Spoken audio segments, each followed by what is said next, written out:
Bonjour à tous, c'est le Circular qui vous parle donc pour un nouveau commentaire d'épisode de la série animée Lego Ninjago, saison 11, épisode 15, A Cold Goodbye, ou en français Un adieu glacial, là encore une traduction du nom officiel et tout en anglais, car en français on n'a pas encore le nom au moment où j'enregistre cette vidéo, et donc effectivement on arrive à la mi-saison, 15e épisode, et donc qui s'ouvre bien sur une vision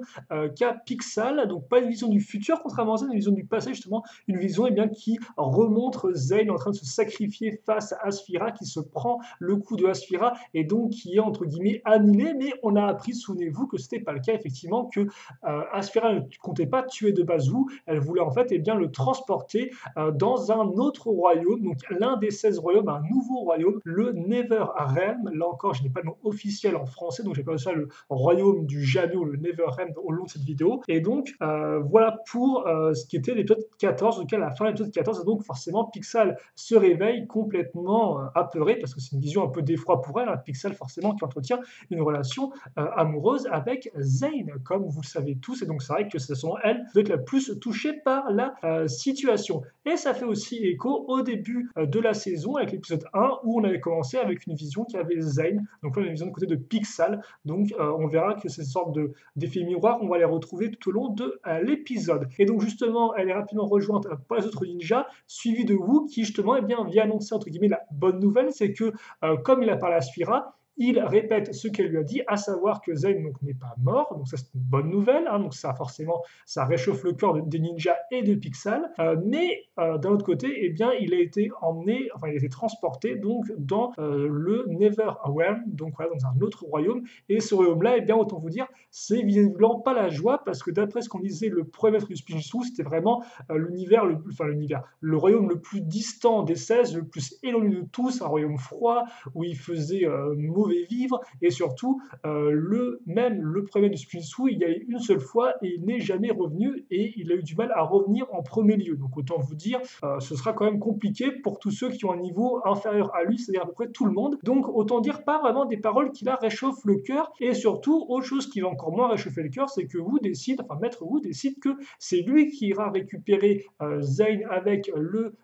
thé du voyage, et les autres ninjas n'iront pas effectivement, car c'est lui qui endosse la responsabilité de la disparition de Zane, donc c'est lui seul qui ira le chercher, malgré effectivement les plaintes des autres ninjas qui disent que eux à 6 ils seraient beaucoup plus efficaces. Bref, Wu ne veut rien entendre, Lloyd arrive juste à le convaincre effectivement de rester un jour pour méditer, pour réfléchir à la situation, et donc forcément c'est une astuce, hein, parce que Lloyd compte aller voler le thé du voyageur pendant que Wu méditera, donc là encore Wu qui ne voit rien du tout alors que Lloyd est à peine à 30 cm de lui, donc là encore plusieurs tentatives plus ou moins fructueuses, et aussi là encore un second écho à l'épisode 2, cette fois-ci souvenez-vous au début de l'épisode 2 où on avait Lloyd effectivement qui était dans la même pièce que Wu, alors que ce dernier était essayé de méditer et qu'il avait bien du mal en compagnie de Lloyd, ça rappellera forcément cette scène-là. Donc nos ninjas ont enfin leur thé du voyageur, ils décident de vite partir avant que Wu ne s'en rende compte, sauf que le problème, une fois dans le repère secret,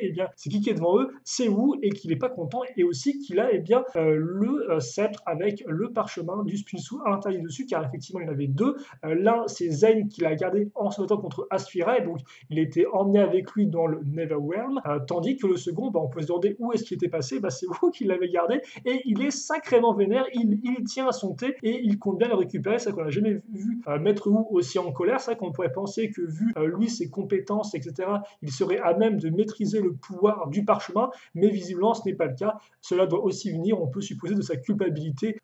du fait d'avoir perdu Zen, c'est un peu de sa faute, entre guillemets, vu que c'est de sa faute avec Asphira, tout ça, blabla, on a déjà vu ça avec Kai. Donc là, il veut absolument gagner, et c'est quand même assez dommage, parce que c'est ça qu'on aurait voulu voir contre Asphira, un Wu déchaîné qui veut se battre contre Asphira, elle aussi déchaînée avec son parchemin interdit, mais hélas, on n'aura pas ça. À la place, on aura donc un Wu déchaîné contre ses ninjas, donc un combat maître contre élève, et donc il a encore fait écho au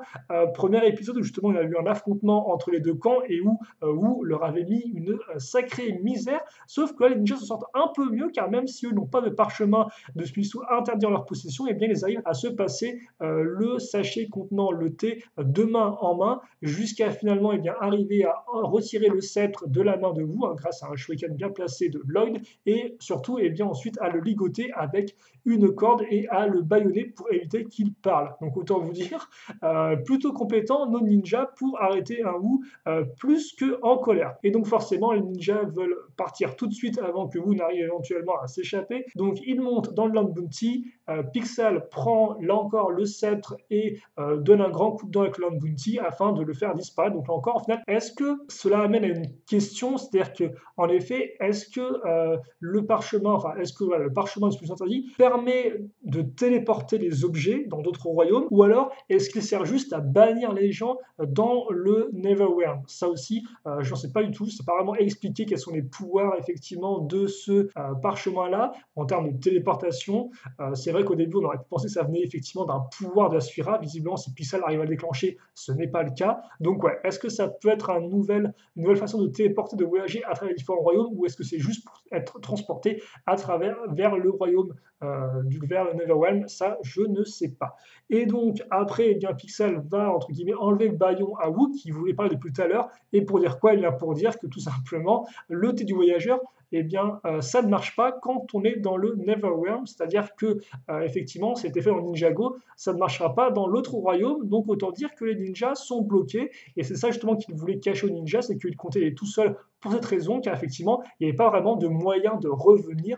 il aurait cherché un moyen là-bas, et que maintenant, eh bien, nos ninjas sont peut-être pris au piège, eux aussi, dans ce royaume froid et mystérieux et visiblement dangereux, qui est ce royaume du jamais, appelé tel quel, parce qu'on n'y revient jamais, justement, dont on ne retourne jamais. Et donc forcément, on finit l'épisode sur Pixel, qui a un visage un peu tout triste et un peu tout dépité, et forcément l'espèce de bonne musique après en fond, avec les crédits, qui est assez